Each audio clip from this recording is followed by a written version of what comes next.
Hello everyone and welcome back to my channel. It's time for another van vlog. Today I have gone way out of Vancouver. I've gone to somewhere that is of major importance and that is very interesting. I did some research into this area and I just had to come here because I thought it would definitely be vlog worthy. Do you see these buildings behind me? This is the official entry point into the United States of America. I'm here on the Canadian-United States border, and I'm here at Peace Arch Park. What's very interesting about this place is that it actually is in two countries. I'm on the side in Canada, in Surrey, British Columbia, and the other half of it is in Blaine, Washington State, USA.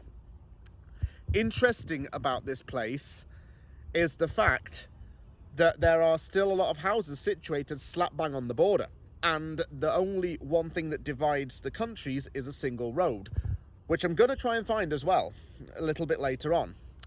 It's taken me around half an hour to get here.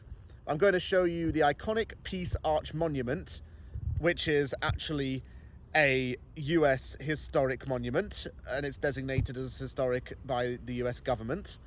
I'm also going to be having a look around the park and seeing what is around here. I don't know why, but this place has always sparked my curiosity. My brother and my sister-in-law came here, I believe, when they had to renew their work permits. And I was looking to come here at some point. There are a few benches over there, there's green areas. There are people around, always a positive sign, and there is there's a little bit of grey sky up above. But not to worry. Join me today as I technically enter the United States. And in case things do go wrong, and I do end up crossing the boundary line, I have my passport with me. Better safe than sorry for those who say anything beforehand.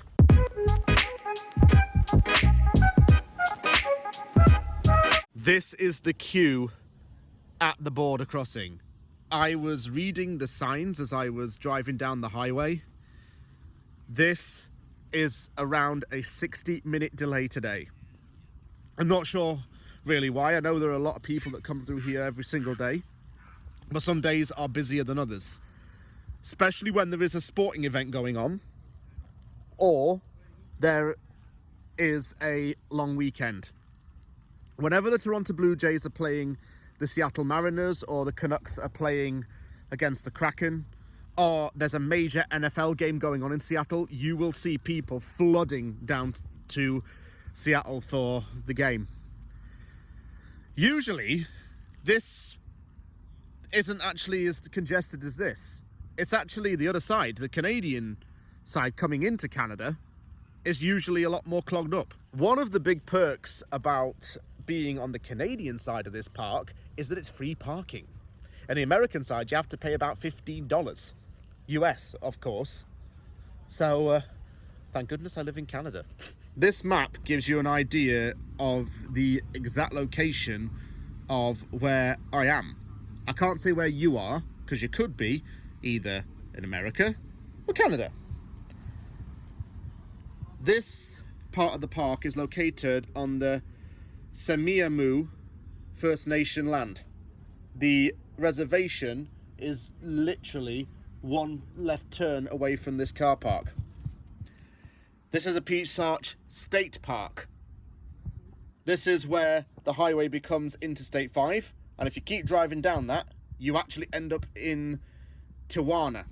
You go through Washington, Oregon, California, cross over into Mexico, and then you'll be in Baja California, which is actually quite a long highway, but that's what Interstate is. It cuts through the state.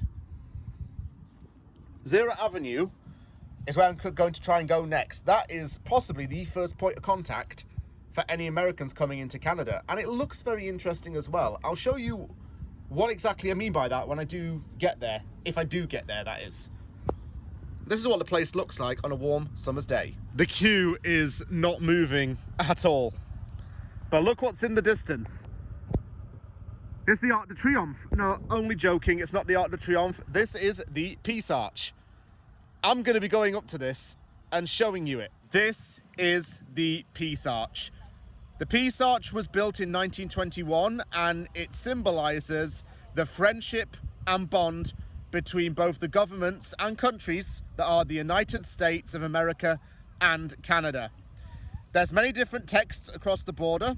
The top of this reads, "Brethren dwelling together in unity."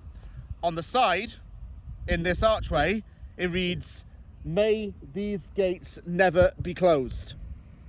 I'm going to try and get a shot of the other side as well to show you what is there too. This is the first thing that Americans or Canadians coming back will see, and it symbolises the welcome to Canada kind of thing. This symbolises, one, you are now in Canada and British Columbia, and two, both of these countries have a really good friendship with each other. Apart from when it's the World Juniors and it's Olympics in hockey, and maybe there are some things we don't agree on, like whose beer's better, and is Tim Hortons better than Dunkin' Donuts? Those kind of things are always up for debate, but two countries get along with each other really well, and this is a gift to Canada in a lot of ways.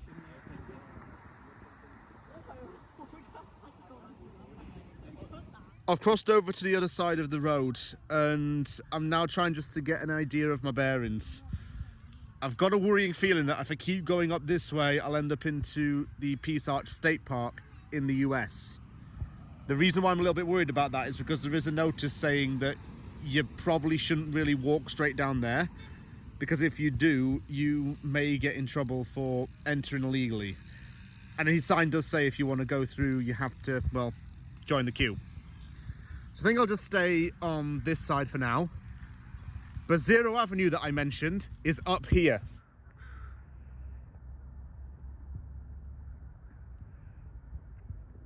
Behind this fence is definitely Washington State side. I know that because there is also a warning down there saying not to cross there. So I'm just trying to play it safe and stay on Zero Avenue side.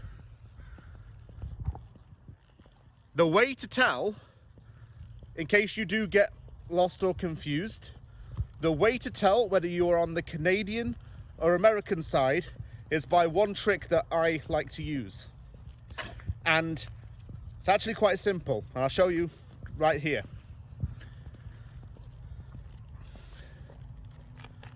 Speed limits. You know you're in Canada when the speed limit is in kilometers. If it is in miles, you're in America. That's how Americans actually are able to tell that this is Canada, and they know they're looking in to Canada because of the kilometers. For those wondering, by the way, 1 mile is 1.6 kilometers, or times by 8 and divide by 5. This is the sign that I'm talking about, just to prove that I'm not lying. To enter the United States, present yourself for inspection at the Peace Arch point of entry. Failure to comply may result in criminal and civil penalties, including imprisonment. Yeah. One wrong step and I'm in the slammer.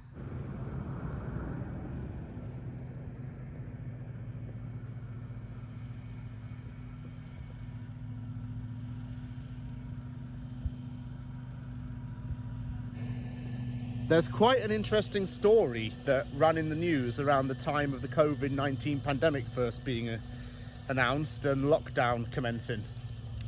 There was a couple, an American-Canadian couple. One of, I think it was the man lived in Blaine and the woman lived in Surrey, and she lived along this street.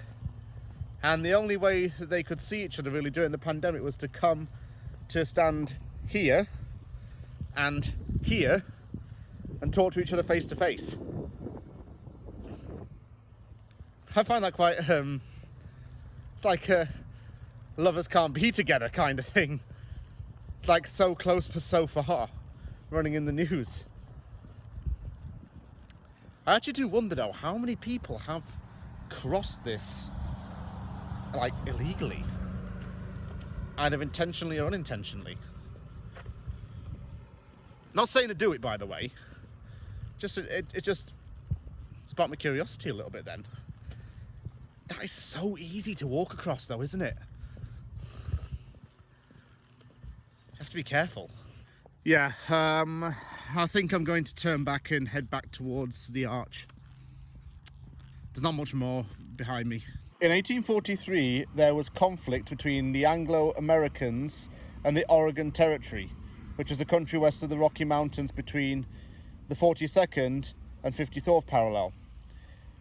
On the 15th of June 1846, the 49th parallel boundary was established, effectively creating the clear division between the United States of America and Canada. I'm back in my car and about to head back home right now. Just give a summary of the day. Very interesting, actually. As I said it would be. Peace Arch was something that I'd always been wanting to go and have a look at, and now that I've got up close to it, I've seen what it's all about. I've never actually taken that crossing before. Do you remember when I did a vlog to Seattle when I went with my brother for the away day? We went at the Pacific crossing instead of the Peace Arch crossing. Still takes you into Blaine, still takes you down the same interstate to Seattle, but just on a different entry point.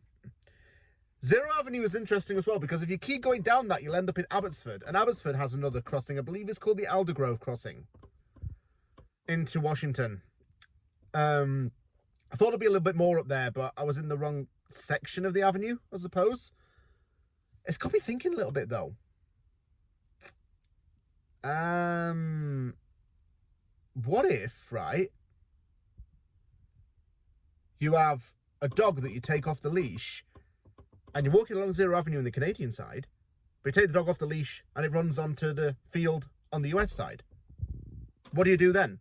Your dog won't come back. Yeah, that's a bit of a worry.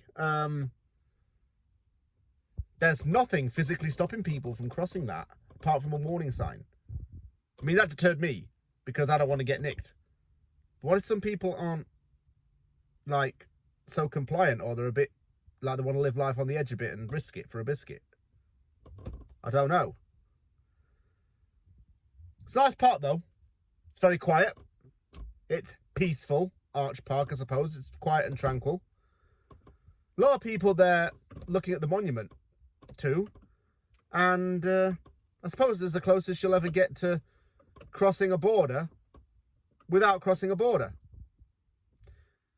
I've seen and been through provincial parks in Canada that cross into two provinces. For example, Yoho National Park crosses from British Columbia into Alberta.